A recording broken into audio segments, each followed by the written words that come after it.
There are places on Earth that do not forgive mistakes. And there are moments when silence becomes louder than screams. On the evening of June 14th, 2014, the Everglades did not roar. It listened. The parking lot near the park's main entrance still radiated the heat of the Florida sun, as if the asphalt itself had memory. Cicadas screamed from the sawgrass like static electricity trapped in the air. Somewhere in the distance, an alligator bellowed, a low, ancient sound that vibrated in the chest more than the ears. It was the kind of sound that reminds humans they are visitors, not rulers.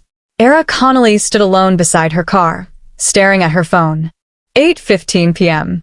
Her daughter, Roshin Kalin, and her 6-month-old grandson, Tyran, were supposed to be here an hour ago. Era told herself not to panic. Panic, she knew, was irrational. Roshin was responsible, almost painfully so. Ever since becoming a widow less than a year earlier, her daughter had learned to plan everything with military precision. Feeding times, sleep schedules, work shifts. Nothing was left to chance.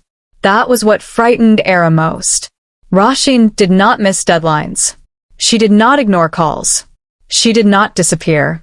Era opened her photo gallery, her fingers trembling slightly as she scrolled. There it was, the picture from that very morning. Roshin standing beneath the massive Everglades National Park sign, wearing a yellow sundress bright enough to challenge the sun itself. Tyran strapped to her chest, toothless grin wide and innocent, completely unaware of how fragile human safety really is. The Everglades is not just a park. It is a 1.5 million-acre ecosystem, older than recorded history, where water and land blur into something else entirely. To early indigenous peoples like the Calusa and Miccosukee, it was not wilderness, it was a living being. To modern humans, it is often misunderstood as scenic rather than lethal. The English phrase, lost to the wild, sounds poetic. In reality, it means erased. When Era walked into the ranger station and said the words, "My daughter and grandson are missing," the air changed. By midnight, flashing lights cut through the darkness. By dawn, helicopters churned the sky. By the end of the first day, one terrible truth had settled in. In the Everglades, time is the most dangerous predator of all. And if silence could speak, what would it already be saying? Reflection. How often do we mistake familiar places for safe ones? And what warnings do we ignore simply because the danger feels inconvenient to acknowledge? The first 48 hours of any disappearance are sacred. Investigators call it the golden window, the brief period when hope still outruns probability. In the Everglades, that window closes faster than anywhere else in North America. Airboats skimmed across water, so shallow, it looked solid. Rangers shouted names into vegetation that absorbed sound like a sponge.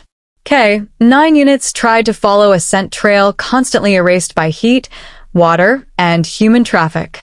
Nothing answered back. In English, the word wilderness comes from an Old English root meaning, land of self-will. It means a place that obeys no one. Roshin's phone stopped pinging early Saturday morning. Not late. Not after dark. Early. That detail haunted investigators. Because it suggested something sudden. Something final. What does it mean when technology, the modern human lifeline, goes quiet before danger is even acknowledged?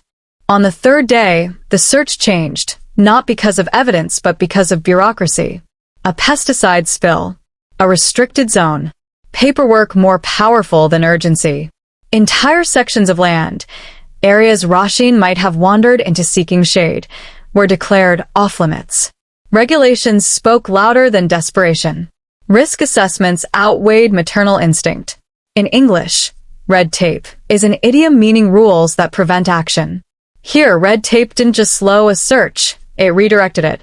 Resources moved deeper into the swamp, where survival was statistically impossible. And the most suspicious thing of all remained true. They hadn't found anything. No diaper. No fabric. No trace. In investigations, absence is sometimes louder than presence. Reflection. When systems designed to protect people end up preventing action, who bears the moral cost of compliance?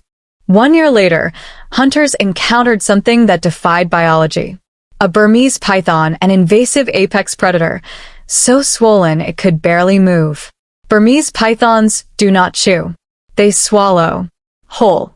What they found inside rewrote the case. Not because of gore, but because of truth.